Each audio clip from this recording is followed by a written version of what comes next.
Kanat had survived 3 galactic wars, outlived 2 empires, and watched civilizations rise and crumble like sandcastles against the tide of time.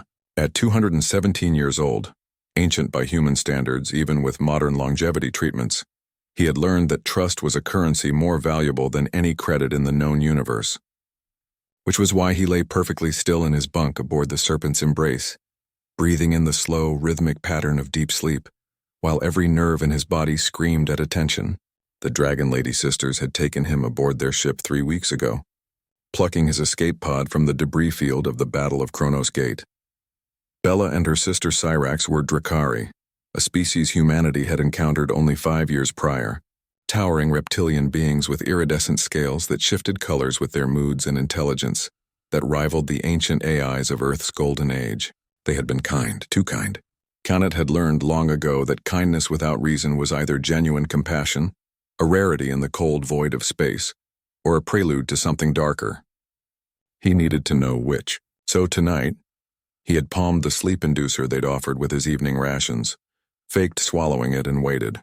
The door to his quarters hissed open with a whisper of hydraulics. Through barely slitted eyes, Kanat watched Bella's silhouette slip inside, her scales dimmed to near darkness, a adaptation he'd learned allowed Drakari to move in stealth. Her sister Cyrax followed, equally shadow-wrapped. "He's deep under," Bella whispered, her voice a low rumble that resonated in the frequencies humans could barely perceive. The sedative worked. Kanat's heart hammered against his ribs, but he forced his breathing to remain steady. Years of military discipline had taught him how to lie with his entire body. "Good," Cyrax replied, moving closer to his bunk. Kanat could feel the heat radiating from her massive form, smell the sulfuric tinge that all Drakari carried. "Then we can speak freely." "Sister, are you certain about this?" Bella's scales flickered with what Kanat had learned to recognize as anxiety, a ripple of deep purple across her neck ridges. "The Council will consider this treason. They'll have us executed if they discover—" "The Council be damned," Cyrax cut her off, her voice sharp as shattered glass. "I didn't survive the Purge Wars just to watch them repeat the same mistakes with a new species." Kanat's mind raced. Purge Wars? He'd heard whispers of some internal conflict among the Drakari, but the species kept their history guarded like a state secret. Bella moved to the viewport, her silhouette framed against the starfield beyond. "But he's just one human. How can one old soldier change anything?" "You still don't understand," Cyrax said, and Kanat heard something like admiration in her tone. "I've been studying their military records, the data we've collected from humanity's conflicts.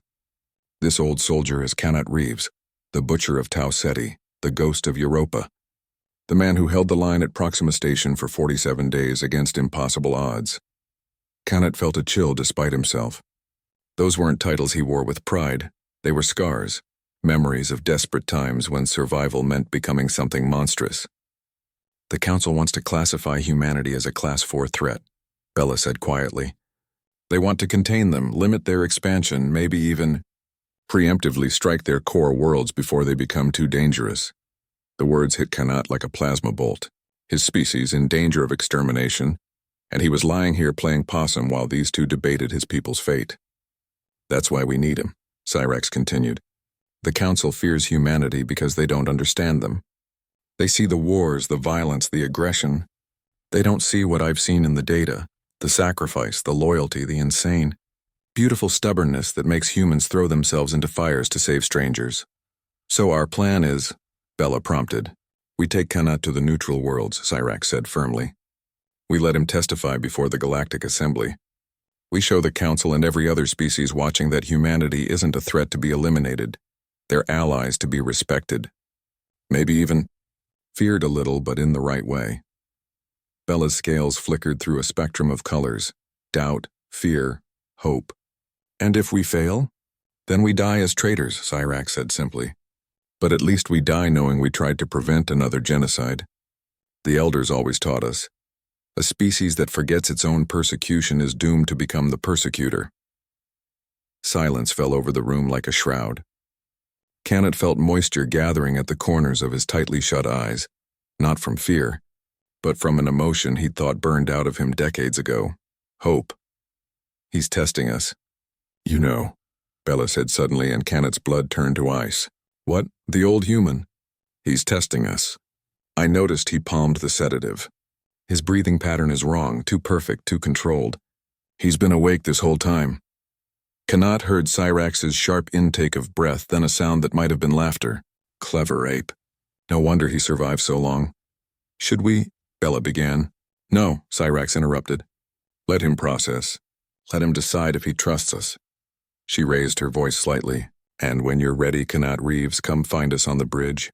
We have plans to make and a galaxy to save. Their footsteps retreated. The door hissed shut, and Kanat was alone in the darkness. Slowly he opened his eyes and stared at the ceiling. His hands were trembling from fear, from relief, from the terrible weight of responsibility settling on his shoulders once more. He'd thought he was done with wars. He'd thought he'd earned his rest. But the universe, it seemed, had one more mission for the old soldier. Kanat sat up, wiped his eyes, and smiled grimly. All right then, he whispered to the empty room. Let's go be humanity's representative. How hard could it be? He stood, straightened his worn uniform, and headed for the bridge. Behind him, reflected in the viewport, distant stars burned with ancient light, witness to one old human taking the first step toward ensuring his species' survival. Some wars, Kanat reflected, weren't fought with weapons. Some were fought with words, trust, and the desperate hope that somewhere in this vast, dark universe, there were still those who believed in doing the right thing, even if it cost them everything. End